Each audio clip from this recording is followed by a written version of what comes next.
حبايبي، يا مساء الفل عليكم. احنا في موسم البوري دلوقتي، وحابه اقدم لكم طريقه تفسيخ البوري بطريقه جديده. بجيب البوري حلو كده زي ما انتم شايفين. بصوا الخياشيم بتاعته حمراء طازه، وناخد بالنا تبقى من هنا كده بيضاوي بالشكل دوت. بصوا جميله. هعمل ايه بقى المره دي؟ هعمل تجربه جديده، ماشي، وهتطلع حلوه وجميله وهتجربوها وهتبقى حلوه. اوكي، هعمل ايه؟ هقصقص الزعانف كده، وهقشر القشر كاني انا هعمله مثلا صينيه، ماشي، وهنضف خالص بالطريقه ديت اهو.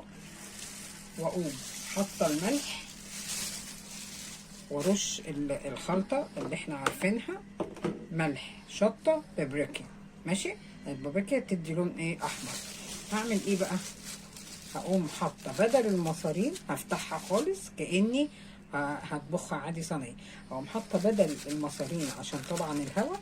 هقوم حاطه ليمون صغير كده، هقوم حاطه ليمون صغير كده في النص، واقوم حطاها في كيس. واقوم ايه اكتر حاجه اعملها، اهم حاجه اعملها ان انا هكتم عليها الهواء خالص. فبعمل ايه؟ بجيب الكيس واقوم حاطه اساتك يد كده بالشكل دوت اهوت جامد كده. دي طريقه جديده بقى اهو كده.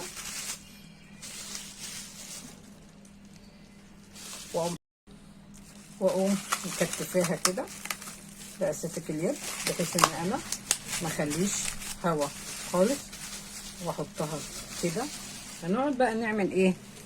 نحطها كيس جوه كيس، كيس فوق كيس، بس هنا الراس حته المقفوله، فنعكس نعمل كده اهو، كيس جوه كيس، كيس جوه كيس، ونحطهم جنب بعض.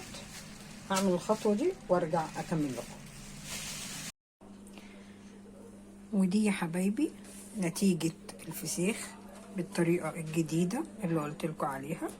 بصوا، عايزه اقول لكم فتحت عليها لا اي ريحه ولا اي زفاره، وشكلها جميل جدا وريحتها حلوه قوي قوي قوي قوي قوي بالطريقه ديت. وعايزه اقول لكم الليمون فتحت عليها دوبك شقتها، لقيتها اهي ريحه الليمون زي ما هي فيها، وممكن هتعصريها عليها عشان ما تقوليش ان انت هترمي الليمون يعني ويبقى خساره.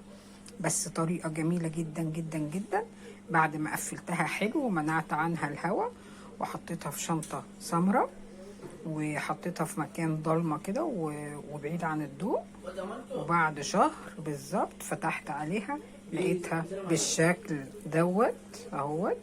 بصوا، عايزه اقول لكم فسيخيه جميله. بصوا انا من غير مقص ومن غير سكينه. بصوا الفسيخه حمراء وحلوه ازاي. بصوا الجمال. بصوا انا ريقي جري، انا ريقي جري اهو كده. اوكي،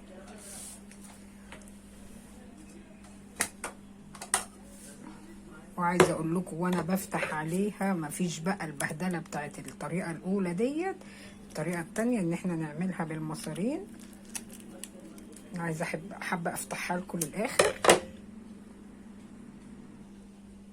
افتحها لكم للاخر. بصوا بقى، بصوا الجمال، بصوا الحلاوه، بصوا ولا خياشيم ولا اي حاجه اهو.